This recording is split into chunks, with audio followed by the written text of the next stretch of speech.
America কালকে কি বলেছে দেখেননি? পরশুদিন ডোনাল্ড ট্রাম্প যে 16 লাখ ভারতীয়কে সব ফেরত পাঠাবো, জানুয়ারির 20 তারিখে ওর শপথ। যাতে মাতাল হলো তাহলে ঠিক আছে, আরো তো এক রোকা। দেখেন কি করে, যদি সত্যি এটা করে মোদির গদিতে আগুন লেগে যাবে, ধুতি সামলাতে সামলাতে শেষ। এখন বলছে চট্টগ্রাম নিয়ে নেব। আরে দাদা, আপনি কি যৌতুক নেবেন? আর মেয়ে তো পালিয়ে গেছে, কিসের যৌতুক? ও মেয়ের বিয়েই তো আমরা মানি না, পালানো মেয়েকে এখনো মেনেই নেয়নি, যৌতুক তো আরো দূরের কথা।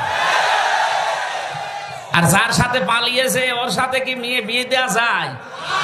ওর হচ্ছে ফুল হাতা আর আমাদের হাফ হাতা। ওর ফুল হাতা না? তো দাদা, যতদিন হাফ হাতা না হবে ওর সাথে তো মুসলমানের বিয়ে দেওয়া যায় না। আর দাদার যে বয়স, এই বয়সে যদি এখন হাফ হাতা করা লাগে, ও গোড়া থেকে কেটে বাদ দিয়ে